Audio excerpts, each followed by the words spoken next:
Damn, this is some water. Whoa, what? The hell is this? Lian, Lee, and Dan? We're checking this case out today. Stay tuned.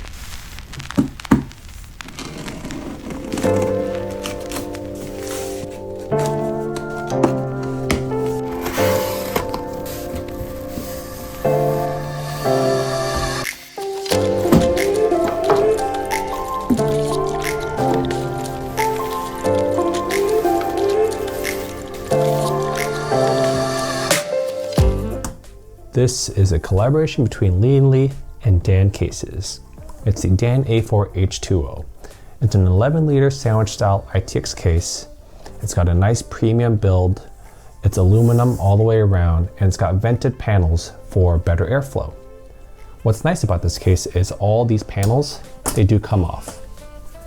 There's tabs on each one that very similar to the NR200, but I do like that these sit much more nicer and they feel more secure, I'd say. So watch, you can take the side off, you can even take the top off too, right? And then obviously the back one comes off too for the GPU, as well as the front for how we insert the GPU too. Cool. Since all these panels come off, I'll put these back in.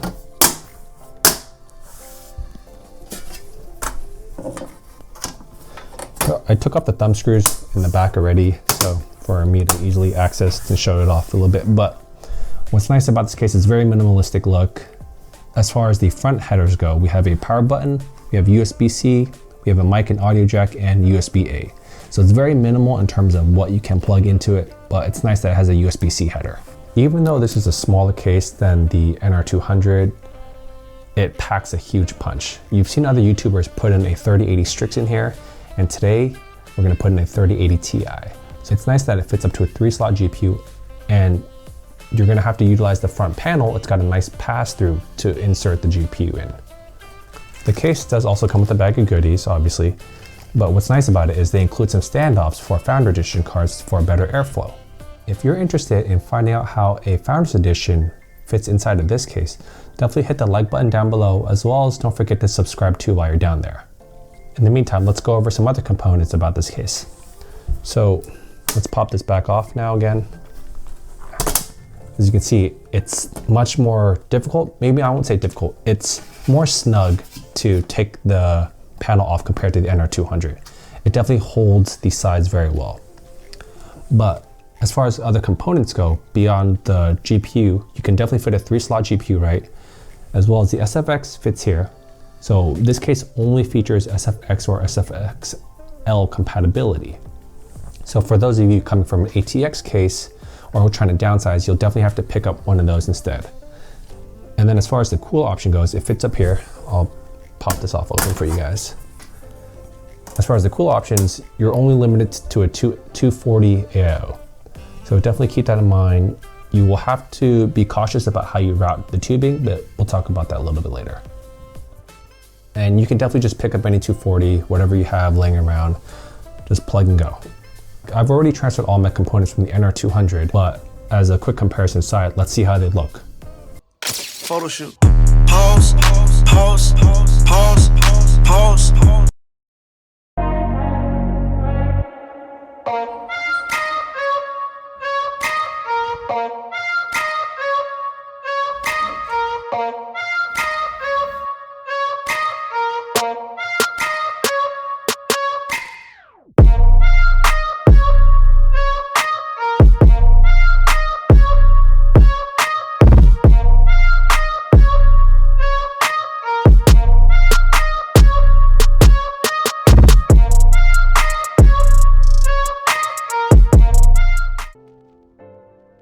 Everything from the NR200 into this Dan A4 case. Or temperature-wise, running this at idle, the CPU definitely is pretty cool because it's got an AIO compared to the Fuma 2.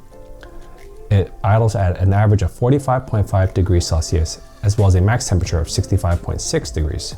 Gaming-wise, after playing some StarCraft, some Valorant, after gaming over an hour, the average temperature for the CPU is 64.2 degrees, and the max temperature reached 74.4. Now for the stress tests, the average temperature of the CPU was 69.9, as well as maxing out at 81.1. So it's only about 5 degrees or so higher compared to the gaming temperature, and then maybe about 7 degrees or so at maximum temperatures. What's nice though is the GPU side. So this is my first time having a sandwich style ITX case, so it's very different. So I've always been curious as to how this would fare for the GPU. On the back side, the GPU at idle, it averaged 32.4 degrees Celsius, as well as the max temperature at 33.2 degrees Celsius. And during gaming sessions, it was 57.2, and the max temperature reaching 63.5. Now for the stress test, this was pretty interesting to me too. It only averaged 58.1 degrees Celsius, as well as a peak of 65.7 degrees. To me, that's pretty cool. I'm amazed, honestly, to be able to fit a 3080 Ti and only maxing out at 65.7 degrees Celsius. That's pretty sick if you ask me. So now onto some build issues I had with this case. For sure, you have to be cognizant of the AIO orientation, right? So if I pop this back open again, so you've got to be cognizant about whether you route the tubing on top of the PSU, or sometimes if you have longer tubing for the block, you might need to route it underneath, depending on the orientation of the CPU block and how big the VRMs are. You'll have to be cognizant about that too. Next, the cable management in this. I do have RGB fans, so it's not the best, I'd say, in terms of cable management. It's not really clean, but it's nice because you could just plop on the side panels and you won't ever see it. But what sucks is the bottom, right? So at the bottom of the case, you're supposed to be able to put a SSD here, but since I'm using the stock cables, I will not be able to put an SSD down here. So that's kind of unfortunate. So I'm only stuck with the M.2s.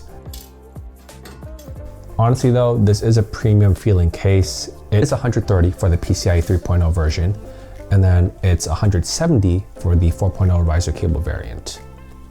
So with all that being said, I can definitely recommend this case if you're trying to get something smaller. But before you leave, definitely hit that like button down below, as well as subscribe for more information, and let me know down below if you want me to compare this between the NR200, and if you want more ITX builds in the meantime, definitely go check out my NR200 build below, as well as check out some of these other videos over here. I'll catch you guys in the next one. Peace.